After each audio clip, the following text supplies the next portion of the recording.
My name is Justin Holzwarth, and I'm a second-year student at the Tech School of Business at Dartmouth and an MBA fellow at the Center for Digital Strategies. I'm here with Jeffrey Hammond, Vice President and Principal Analyst serving application development and delivery services at Forrester Research. Thanks for being up in the woods in Hanover with us today, Oh, Jeffrey. it's my pleasure. It was a nice drive up this morning. It's beautiful this time of year. First, I'd love for you to tell us about Forrester Research and what you do with them. Sure. So Forrester Research is an industry analyst. We cover the technology industry. We're structured to write for a variety of different roles for companies, large companies primarily, marketing and strategy roles, as well as technology roles. So in particular, I write for application development and delivery professionals. So those are the business analysts, the vice president of application development, the architects, and even the developers that are creating the software solutions that are making life run a lot better for all these large companies. Great. And what's some of the research you've been doing most recently? Well, I'm having a lot of fun these days because I write about mobile technology. So as you can imagine, there's a lot of demand and questions around, well, what sort of mobile technology should we be working with? And should we develop for iOS, or should we be targeting Android? And what about Windows Phone? And, you know, there are dozens and dozens of different technology vendors out there in the mobile space. And there are even different ways to build applications. You can use native code, or you can use HTML5. And so we get a lot of questions about that. But in addition to mobile, I cover open source policy and processes. Open source software is something that is systematically working its way through just about every organization. In our last developer survey, we saw that 5 out of 6 developers have deployed open source as part of solutions that they have put into production in the last year. So that's a long way from, maybe the early 2000s when we heard people say things like open source software is a cancer on the industry. I think that might have been somebody that worked at a company where you used to spend some time. That's very true. And we've had a big change since then. One of the things I'm starting to write about a little bit more, which is really a lot of fun, is about how to engage with developers, because we find that developers can be pretty major influencers on the types of technologies that businesses decide to use. And in some ways, their buying habits are quite distinct from B2C marketing to consumers, or B2B marketing, where you have big direct sales forces that go out and try to sell products to executives at large companies.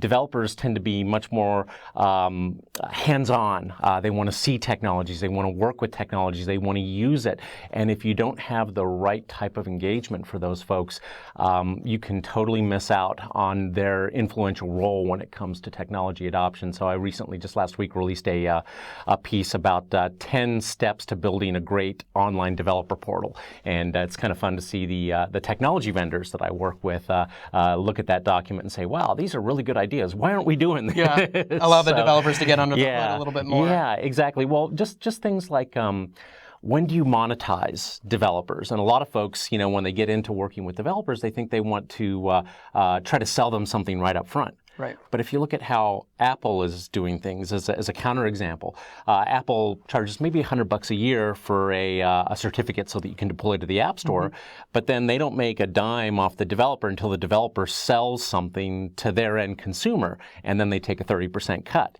Well, with that 30% cut, if you look over the last 5 to 6 years, they have made over $12 billion through the App Store by giving developers a channel to more successfully and sell directly to consumers. So developers have made about $40 billion, but Apple's made 12 right along that. That's pretty successful when it comes to developer programs. So it's a good business. So it's a fun bit of research because we're seeing more and more companies that want to engage with developers, and even companies that you wouldn't think of as traditional software companies. A great example is MasterCard. If you go out and you look at MasterCard, they've got a really good API for their payments API, and to get information about their credit cards and purchases and who's trying to make what purchase. And that's something they didn't have 3 or 4 years ago. And so structuring that API and making it accessible to developers and giving them good examples and letting them sign up without having to talk to anybody is all something that's relatively new for them, but it's something that we're seeing more and more as large companies want to become software shops, and they want to use software as part of their business model. That's a great transition into the topic that you're speaking about today, which is apps and software, the driving force of business model transformation. So Sure. MasterCard, it sounds like a good example of this. Yeah. What are some other businesses that you're seeing really transform in industries too Yeah. because of software? Well, the one that I think almost everybody uses, so I'll use it too, is Uber. Okay. Have you used Uber? I've used Uber. You've used Uber. And, Uber is transforming the way that we think of local transportation. And, as an example, whenever I go out to San Francisco, I have my choice of what type of Uber. I can get an Uber Black car, which is kind of like a limousine, or I can get Uber X, which is, some person that has a small economy car that's working part-time and is essentially providing the role of local transportation at a much more attractive price with a cleaner car and with more prompt service compared to a taxi. So, in that example, you have a whole bunch of things going on. First of all, you have a real threat of substitution for existing entrenched industries. You also have a transformation of the way that folks are working. We're talking a lot more about the idea of the gig economy. The last UberX that I took on Wednesday, it was a gentleman who was a student. He's a postgraduate student, and he's just making enough money on the side when he's not in his studies to help defray the cost of his living expenses. Wow, good for him. Yeah, Wish making we had enough Uber money. in Hanover. Yeah, well, hopefully there'd be enough demand to actually subsidize that. But and then if you look at how Uber makes it happen, they do it by having really, really great software technology in the form of mobile apps, both for the drivers and for the consumers. And they have really focused on the customer experience, and they've made that experience so much better than the other substitutes out there that they've essentially ended up with a massive valuation. They've scared all the entrenched competitors in the space who are now trying to use legal and regulatory policy to compete against them. So whether it's Uber or whether it's an existing manufacturer like a Train, which is using mobile apps to increase the first-time close rates of their sales employees by up to 30%. Mobile technology, in particular, but connected up to cloud technology and open source technology, is dramatically reducing the costs of innovating with software. And as that cost goes down, it increases the threat of substitutes. It lowers the barriers to entry. It improves customer buyer power. So essentially, we're seeing a pretty systematic restructuring of the traditional competitive forces in market after market, and it's creating opportunities that just didn't exist before for small businesses, for startups, and it's forcing the large players that have spent billions erecting barriers to entry. It's forcing them to either discard those barriers to entry and get faster themselves, or to have to double down and have to spend even more to try to keep the startups, the disruptors, out of the business. So are you seeing this more in developed worlds where labor costs are higher, or is this becoming a global phenomenon? It's interesting. It's a global phenomenon. It happens at different rates from country to country. As an example, I think 10 or 12 years ago, the prevailing wisdom was that, development and developers and software was all going to go offshore because that's where it was less expensive. I remember having arguments with my wife when my son decided that he might want to go into computer science about, well, that was a dead end job. But the reality is we're seeing just as much demand onshore here in the U.S. for development talent as we have ever seen. The Bureau of Labor Statistics has estimated that between 2012 and 2022, we're going to need over 500,000 new folks that can do software development. So that's like 50,000 a year. And I can tell you right now that the universities with comp sci programs are barely keeping up with that kind of number. So we've got this gap. Now, why is that if development talent is so much more expensive? It's because of the demand for speed and the demand for immediate ability to solve these business challenges. And when you've got 8 hours between you and your development team, then your minimum activation energy, if you want to change something, is 8 hours. If you find something at the end of the day, you've got to wait for the team to come in India. And that sort of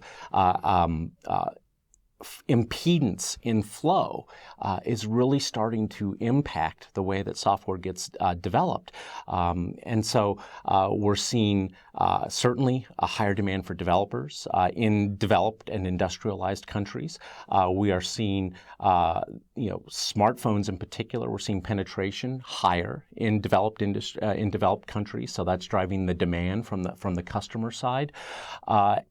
The one inhibitor tends to be these regulatory and policy-based issues, though. And so drones is a really good example. I wrote a report with a couple peers of mine that went live a couple weeks ago about the impact that drones are going to have. And in the U.S., we're seeing some pretty significant regulatory hurdles that are really keeping things like delivery via drone from being rolled out. And yet, in a country like New Zealand or just about any other country in the U.S. that doesn't have the same restrictions that we have here, via the FAA, we're seeing companies use drones for beyond line of sight inspection on pipelines. We're seeing them use it for inspection of bridges and infrastructure. We're seeing it being used for fire suppression, for crowd suppression, for agricultural crop spraying and that sort of thing. And so in that example, those technologies are going to proliferate and develop faster outside the U.S., but it has more to do with the regulatory barriers than anything in the fact that we have the most crowded airspace. Makes sense. So what can business leaders and MBAs as future business leaders do to prepare as every industry company becomes a software shop? So the number one thing that I would encourage everybody to think about is do not put your technology folks in a box or look at them as something that they take care of that problem and you don't have to worry about it. If you're still studying, if you have some time, take a programming class. Learn a little bit about the technology that is going in to the business that you're going to support. If you're not comfortable doing that, then at least spend some time with some of those folks and understand what they do. Understand how changes like the cloud and mobile are affecting the economies of scale in the environment.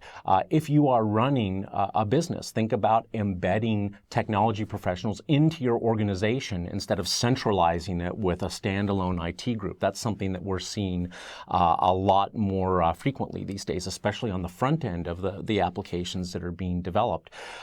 Look for cross-skilled professionals. Now, the good thing is with your generation, you've grown up with iPads and with mobile devices and with gaming consoles and with laptops and desktops, so you're digital natives. Right. There's a lot more of you that should understand this technology, so in some ways you're a lot more empowered than my generation or the generation before me, but not looking at technology as something that is standalone in its own silo. The second thing is to give up the illusion of control. And what I mean by that is if you look at the way that we structure organizations, especially in the command and control manufacturing economies or in the information economies, we structured things top-down, vertically, around optimized specialties with the idea that if we could just control the domain that we're working in, we could control the risk, then we could assure predictability and profitability. Now, when you start to shift to a world where you're trying to move as fast as possible and you're moving into unknown domains or you're trying to solve problems that have never been solved before, you just can't control all the risk. You can't spend time trying to completely understand the domain before you go solve the problem. So you need to invest in the ability to recover rapidly as opposed to the ability to control things up front. And this is some of the thinking that we see behind things like minimum viable product or the lean startup, Eric Ries's work. And so from a technology perspective, what that means is less time spent in analysis and design, more time spent in instrumenting your applications and your software, in analyzing the actual behavior of the consumers or the employees that are using it, and then the ability to rapidly take that information and put it back into the next release of the application, and the ability to release that very, very quickly. So you have to invest in recovery instead of control. If you can do those two things, understand the technologies you're working with, and invest in recovery, you're going to be fine in this modern age. What are some companies and business leaders, thought leaders that are doing this well right now? We use lots of examples. USAA is a really good example of an extremely large bank that took a look at its customer population and realized, gee, there's a lot of them that are not near ATMs because they're in the military. They're out in a desert somewhere, or they're in another country and they're out of network. And so what would happen if we gave them as many tools as possible on their smartphones, which most of them have? And that's one of the reasons they were one of the first financial institutions to introduce direct deposit capture on the phone. Because if there's not a bank branch, well, then they can still deposit checks that they get. And now you see that that's kind of table stakes. Everybody has to have it, but they were one of the first because they were able to really look at their customers and understand what their customers need, and then able to deliver it more quickly. I mentioned Train. Maersk is another example. They're a company that has been rolling out sensor packs to 9 million of their containers, the shipping containers that they ship across the globe. And, they did it for one reason. They thought it was going to make it easier to track the containers. But what they found is that they started getting a lot more information off the containers, velocity, the temperature for refrigerated containers. And they could start to provide that information to their shipping customers so that their customers always knew where their stuff was. Because, there's lots of places that a container can get lost when it's going halfway around the world. Right. And so that's given their particular service a lot more value to their customers because it provides transparency and visibility into their products. So those are examples even of large companies that you wouldn't think necessarily would move fast that did one thing and that were able to, and in some cases they found a completely different value proposition than they expected in Maersk's example.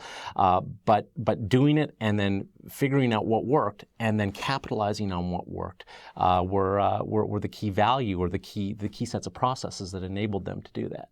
So you've mentioned drones, you've mentioned the Internet of Things. Yeah. What are some, and mobile, what are some, as we look 5 to 10 years in the future, some other tech trends that MBA students and business leaders now should look forward to working with? Yeah, certainly the Internet of Things, whether it's wearable devices or whether it's machine-to-machine type communication. Drones are just one example of increasingly smart autonomous devices that will both take away some jobs and create others. If you look at self-driving cars, they're not that far out, or self-driving trucks. Mercedes is already working with a autonomous 18-wheeler doing over-the-road testing in Nevada. Think about how many folks are, commercial drivers in the U.S. and how many of those jobs might be eliminated as we start to perfect that technology. How can business leaders kind of work with government to move as quickly as they want to move? Well, I think it's one of the reasons that you see a lot of the Silicon Valley guys starting to spend so much in lobbying to try to help folks understand these issues. There's both the try to get them on your side or try to shame them into moving faster, and we see both of those techniques being used. For example, right now in the drone space, there's a very real concern that the U.S. is going to fall behind in terms of policy and in terms of production and industrialization of drones because our regulatory framework is somewhat antiquated compared to other countries. So I think the best thing is transparency, communication, and the big stick in the background with trials and tests in other less regulatory climates. Who are some business leaders that we should be looking up to as movers and shakers in this new software-based economy? Well, certainly I tend to very closely look at the things that Elon Musk says. Sure. I also take a very close look at Mark Andreessen at Andreessen Horowitz, as you can imagine. It's kind of fun to watch, folks like the folks at Salesforce. Mark Benioff is certainly somebody that I would look at. Jeff Bezos at Amazon, Scott Guthrie or Satya Nadella at Microsoft. I think they all have a good insight on how things are changing, and I tend to try to follow them pretty closely. Well, Jeffrey, this has been wonderful. It sounds like really exciting next couple decades, a couple years in software, and yeah, especially for developers, it's a golden age. And if you know the right skills, you have the right technologies. If you can manage or work with those with those developers, if you can create small, focused teams that can deliver on product, even if you're not writing the code, the sky is the limit right now. We're in one of those inflection points where there's just a massive amount of wealth that we will be able to create with these changes, these structural changes to the technology economy. Thank you so much for sharing your thoughts and insights with us today. Yeah, my pleasure. Great. It's been a lot of fun. Thank you.